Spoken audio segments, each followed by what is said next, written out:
جو ہم زیورات ہماری خواتین پہنتے ہیں سونے کی شکل میں، چاندی کی شکل میں، ہار کی شکل میں، کنگن کی شکل میں، تو اس کی زکوٰۃ کا کیا سسٹم ہے؟ پلیز ذرا سا بتائیں۔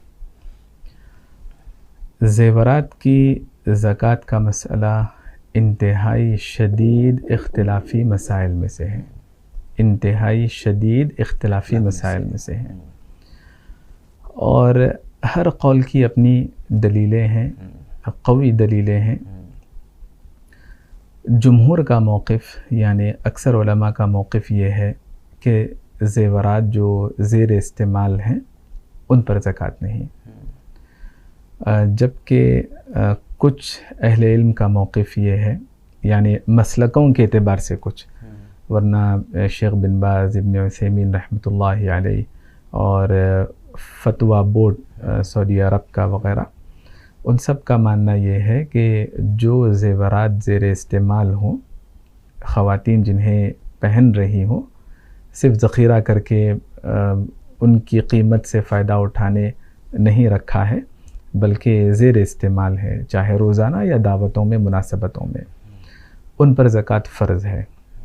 تو دو طرح کے موقف ہیں کہ زکوٰۃ فرض نہیں، یہ جمہور کا موقف ہے، وہیں دوسرے اہل علم کا موقف یہ ہے کہ ان پر زکوٰۃ فرض ہے۔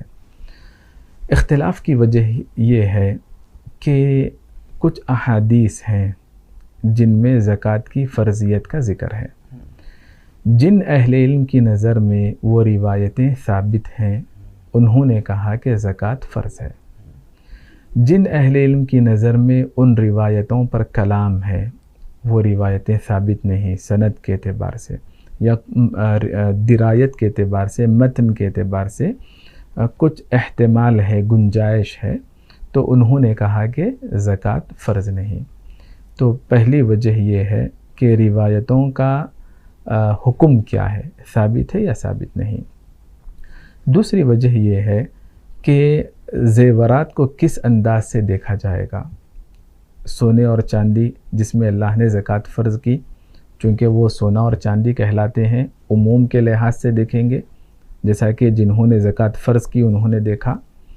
اور کچھ لوگوں کا ماننا یہ ہے کہ جیسے اگر آپ کا گھر ہے شخصی استعمال کے لیے، آپ کی سواری ہے شخصی استعمال کے لیے، بہت قیمتی ہوگی، عمدہ ہوگی، مہنگی ہوگی، لیکن تب بھی اس پر زکوٰۃ نہیں، تو ان چیزوں کی طرح شخصی استعمال کے حکم میں یہ داخل ہے۔ سونا اور چاندی ہونے کے باوجود زیر استعمال ہونے کی وجہ سے انہوں نے ان زیورات کو اس درجے میں رکھا، یعنی جو گھر اور جو سامان، جو سواری گھریلو استعمال کی ہیں ان میں زکوٰۃ نہیں۔ تو لوگوں کا زاویہ فکر الگ ہے، قیاس کرنے کا انداز الگ ہے، دیکھنے کا انداز الگ ہے، اور روایتوں پر حکم لگانے کا انداز الگ ہے۔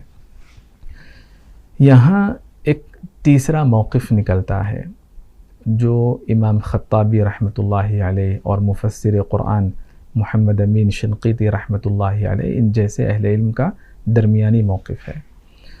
قرآنی آیات مسلمہ ہیں، احادیث اپنی جگہ ہیں جن کے پاس ثابت ہے ثابت، حتیٰ کہ صحابہ اکرام میں بھی سبحان اللہ اختلاف پایا جاتا تھا اس مسئلے کو لے کر۔ کچھ صحابہ اکرام ایسے ہیں جیسے اسماء رضی اللہ عنہا، عائشہ رضی اللہ عنہا، ابن عمر رضی اللہ عنہما، جابر رضی اللہ عنہ، انس رضی اللہ عنہ، یہ صحابہ اکرام کا ماننا یہ تھا کہ جو زیورات زیر استعمال ہیں ان پر زکوٰۃ نہیں۔ وہیں پر ان صحابہ کے بالمقابل ابن مسعود رضی اللہ عنہ کا ماننا یہ ہے کہ زیر استعمال زیورات پر بھی زکوٰۃ فرض ہے۔ زیر استعمال کہیں گے تو جو استعمال میں آ رہے ہیں، جنہیں دائمی شکل میں پہنے یا مناسبتوں میں پہنے، آپ کے استعمال میں ہیں، تو ایسے سونے کے بارے میں، ایسے زیورات کے بارے میں اختلاف ہے۔ وہ سونے اور چاندی کے ہوں تب اختلاف ہوگا، اگر سونے اور چاندی کے علاوہ زیور دوسری شکل میں ہو، ہیرے، جواہرات، پلیٹینم وغیرہ اس طرح کی چیزیں، تب اس میں زکوٰۃ فرض نہیں ہوگی۔ صرف سونے اور چاندی کے ہو اور ان کا استعمال مباح ہو، محرم نہ ہو، حرام نہ ہو۔ جیسے مرد آدمی ہے اور سونے اور چاندی کا زیور ہے، لیکن چین پہننا، کڑا پہننا، انگوٹھی کا استعمال کرنا مرد آدمی کے لیے حرام ہے.